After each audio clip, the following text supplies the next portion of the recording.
Welcome back. If you're just joining us, the program is Cheche, live on Citizen TV.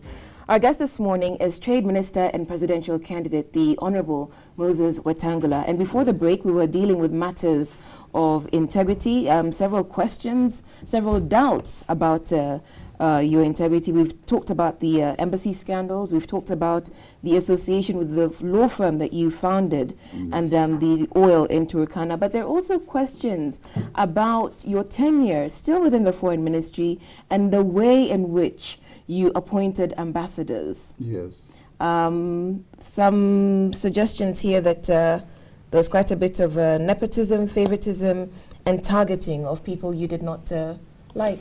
I don't know what that means, because the appointing authority for ambassadors is the head of state. Before ambassadors are appointed, they are nominated and vetted through a process that involves NSIS, that involves the Office of the Prime Minister, that involves the Minister of Foreign Affairs. And when you talk of nepotism in appointing ambassadors, you can go to, and I can tell you this for free, I don't have a single person related to me working in the Ministry of Foreign Affairs at any level, even as a cleaner. I had the opportunity to employ cleaners or drivers or those kind of people.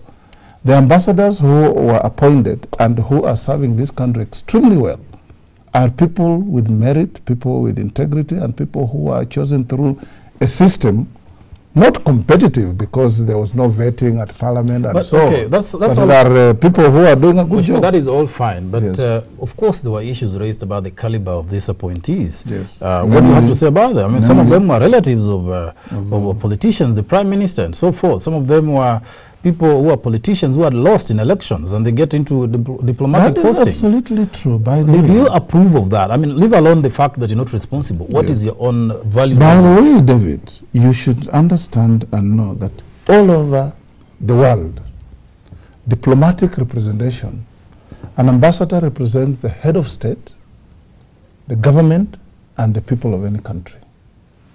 And it depends on what you want to achieve. Let me give you an example before I come back to your point.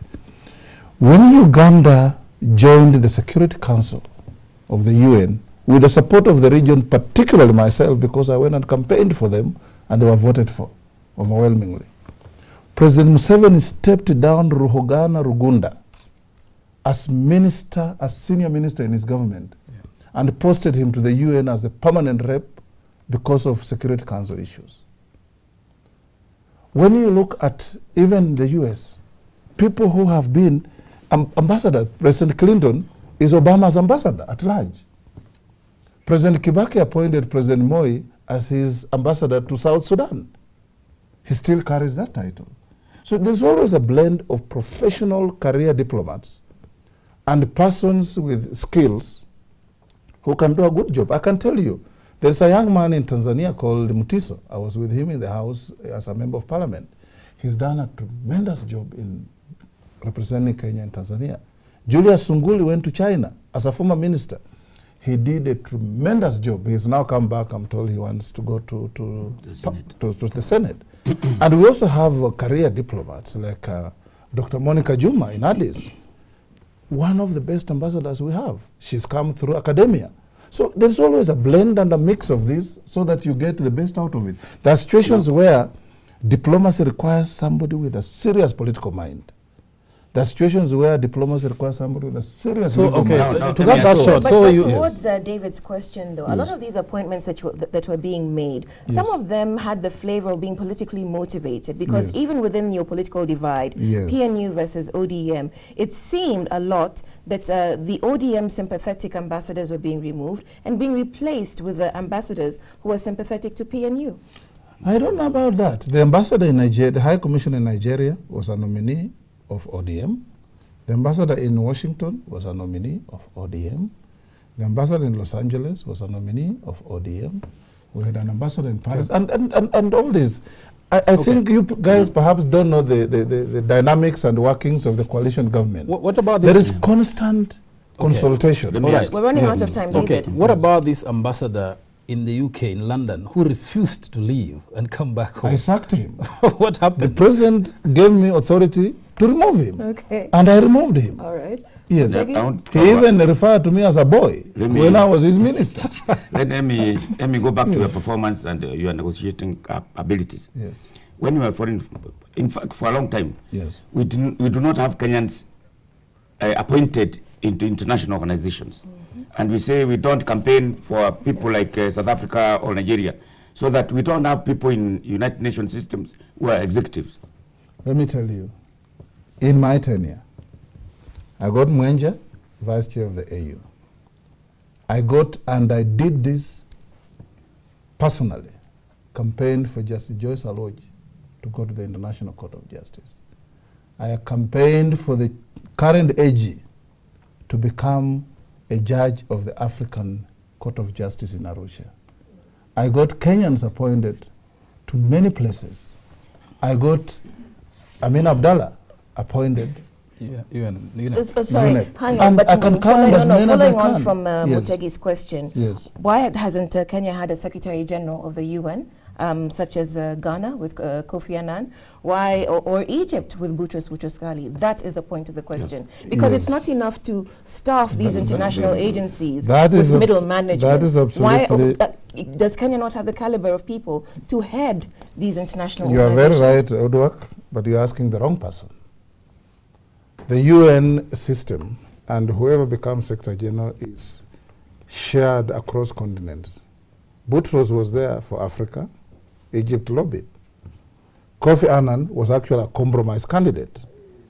Now, the next time the turn comes to Africa, if I will be your foreign minister or your president, I will lobby for a Kenyan. Let me go to a different matter altogether. There is an issue of report of our ministers, Parliamentary Committee chairman, flying all over the world, going trips abroad. Some of them go to the same country asking for the same things. And when you have Minister of Foreign Affairs, these politicians and chairmen of committees are going to embarrass themselves in foreign countries without any order. I can tell you for free that I received letters from Australia, from South Africa, from India, from Canada, from the UK, and several other countries, asking me to advise our parliament to limit delegations visiting their jurisdictions because there were too many. Why was it happening? Looking for the same things. Exactly. Yes. Why was it happening? I don't run parliament. Okay. Yes, and I have the foreign minister of this country is not an extension of parliament. The foreign minister can only advise parliament that there are these concerns being raised. Can we do things differently? We're running out of time. You cannot stop committees from visiting. Yeah, I mean, just a final thing. You see, obviously, as Minister of Foreign Affairs, you did quite a bit, as you've enumerated. But also, there must have been low points. I mean, one of them, of course, were the scandals which you argued out in Parliament, and you've been sort of come out clean. But also during your tenure, there was a perception that Kenya suffered a low performance. Why would it be necessary for the president to appoint the vice president as a special envoy on the ICC cases when you were foreign minister? And then also during your tenure, Migingo happened. And we were all in a rush. We didn't know where to go. I mean, we were almost being harassed by Uganda. When Migingo happened, those two, I led a delegation of Kenyan ministers for internal security, for immigration, for lands, and so on, and defense. And we agreed broadly on how to handle Migingo. It's the execution of what we agreed that has run into problems. Remember that Kenya has not surveyed its international boundaries as is required by both the AU and the UN. Why not? Because we have been negligent. But now we have... Whose responsibility is that? It's government. Which government? Which ministry? You want to be minister. You are minister. Survey is domiciled in lands. Securing borders is domiciled in defense and internal security. Lodging documents is domiciled in foreign affairs. But luckily, we have had a committee that we have worked, and we have now recommended, and Cabinet has approved, that urgent steps be taken to delimit, demarcate, and beacon our international borders. Answer the question. So in Migingo, we did answer the question about Kalonzo Musyoka and ICC. The ICC cases, Kalonzo Musyoka was appointed to go around on ICC when I had stepped out of office. It wasn't when I was in office. If I was in the office, I'm sure things would have been different. But I continued serving in the committee on ICC, and Kalonzo went around, went to the UN, went to the AU. Okay, you know very well that time I was not in the office. Okay, then what is just, okay, following up on the ICC, I mean, you had the negotiations, you know, representing PNU. In fact, the thing is, you were very close to the president when this government was set up. Yes. There seems to have been still his minister, and I advise him. But okay, and Ford Kenya was a major coalition partner in PNU. Absolutely. But with the time, you have expressed frustration at how Ford Kenya was treated within the PNU, within the coalition government. Yes. What happened? What are the hard feelings about? You know, in a political marriage, like in human marriage, there are points of agreement, points of disagreement, the points of people feeling they would have had better, the points when people feel they have been shortchanged. It's not indifferent. I don't think I came here to parade our frustrations and our pleasures in the coalition government. We're partners in the coalition, we remain so until it comes to an end. And I think my party has 3 cabinet ministers in this coalition government. I've got Noah Wekesa, myself, and I've got John Munyes. Okay. I think, and we have Bifoli Wakoli as an assistant minister. I'll take you back to the ICC. There's a question from David Monda. Yes. What would you do if Kenya faced international sanctions for not handing over the ICC suspects? We'll cross that bridge when we reach it. We subjected ourselves to the ICC process. We took ourselves to the ICC. We invited the ICC to come here. Having done so, I think if you make your bed, you sleep on it. Nobody else will. Do you support the ICC process or local? The ICC, if you go to Parliament, David, and look at the Hansard, I'm one of the few. And you remember how you guys in the media even abused me and called me disrespectful to Kofi Annan? When I said, Kofi Annan came here with his team, they have helped us this far, we have now formed a grand coalition government. We now want to take the agenda for issues of reforms to Parliament. We should not continue having a prefecture over Kenya. Yeah. I said this. You remember? Yeah. You guys nearly killed me. I agree with you entirely myself. You guys nearly killed me. The media went for me, called me all sorts of names. I believed, and I still believe, that we would have solved our issues within Kenya. I believed, and I still believed, that a local tribunal was the best process to take. The Hansard in Parliament will bear me. Those who are shouting from the rooftops against the ICC are the ones who are saying, don't be vague, go to Hague. If you remember. Why would you believe that the local option is would have been best for Kenya, given the history of impunity, given the nature of violent ethnic clashes in the country, given the disputed election? How would we have sorted this out? You know, now that we are the ICC, I don't think we need to pontificate on whether we were right to go there or not. I suppose the question goes further because you see, you know, there's a line of thinking that goes with the status quo. I can tell you this.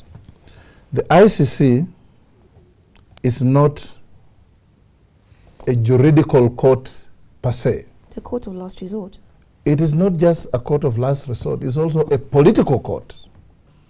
That's what it is. And the ICC is largely an institution for failed states. Kenya is not a failed state. We have never pretended to be a failed state. We have never neared a failed state. We have had challenges, but we are not a failed state. We have had issues with our judiciary, but with the reforms that we're carrying on, we could have handled our matters. Waki recommended a local tribunal. Politicians killed it. How come not? That's how we ended up at the How come except the 4 number has been prosecuted for those crimes of 2007, 2008? You are in government. Yes. Nobody has been prosecuted. Not everybody in government is an investigator or a prosecutor. So why has it not happened?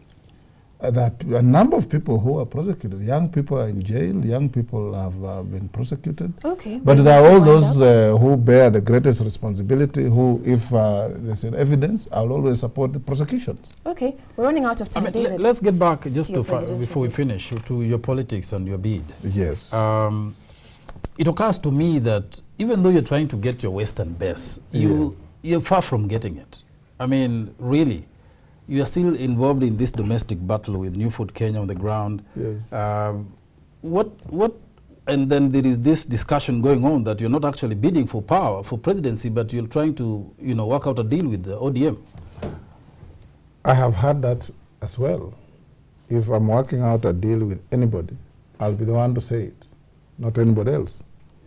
If I am crafting a coalition with anybody, I'll be the one to say it, not anybody else. These innuendos and conjectures that I keep hearing, I laugh them off, because when you are in politics at the level I am, people will continue wondering and thinking what you are doing, what is your next move, what are you likely to do. Okay. That I give them. So I'm being asked to wind up, and there's several questions for you. Yes. One of the questions, yes or no, do you support the 9 million shilling send-off for MPs? How can I answer yes and no? Do you support it? Did you vote for it? Do you want me to explain, or you want me to say yes or no? Yes. Do you support it? I can't say yes or no yes to or questions no. like those. What people have not understood. First of all, I will not accept that Parliament can sit and give themselves money. Okay. But the issue of gratuity, yes, if you have worked in any public office, is a fraction of what you earn. It's not a gift from anybody. Gratuity is a fraction of your taxable income. But you gave yourselves in April. Pardon? There was a gratuity that you gave yourselves in April. From the time of promulgation of the Constitution, members' taxable income moved from 200,000 to 850. So from the time of promulgation of the Constitution, the gratuity will be calculated on 850 and not 200. It is not a question of what you deserve, it's a question of what the law says. So that's what you should understand. What is gratuity? Go and look at the dictionary and you'll see what gratuity means. Which is why several of our viewers are having issues with you and your interpretation of the law. Last word, really, about your presidential bid. And Charles Ouma sums it up saying, how do you intend to move from 1% in the polls to 50% plus 1? By charming Kenyans, which I'm going to do. Beyond charm. Charm is talk. What exactly is your vision for Kenya? What do you intend to do? I started off here, and that's your final... I'm very surprised that you guys have engaged me in so many things. You haven't asked me what I want to do for Kenyans. I'm just asking you the question. But I did say... And we have asked you the question several times. That I want to put in place policies that will grow this economy. Today, if you look at Kenya, let me finish woodwork. We know the landscape of Kenya. If you look at Kenya today, our economy is performing at just about 40%. We'll have to get to loop in proper policies on the mineral sector, proper policies on farming, youth empowerment and employment, women empowerment, streamline the financial sector. Only yesterday I was talking to some people about how to grow our exports with value addition. How would you do that? Because all your rivals to State House are saying the same things. So how would you do that? Exactly, because they're all right-thinking men and women. But how would you do that? What you're not telling us is how. By getting a team, policies are as good as the implementation.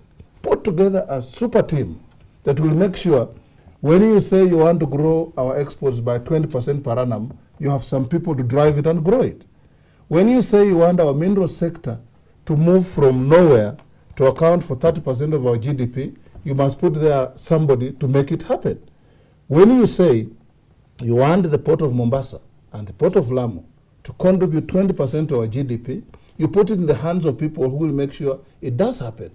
When you say you need highways, dual carriages from Mombasa to Malaba and beyond, highways to every production center of the country, you need people to do it. And I'll get people to do it.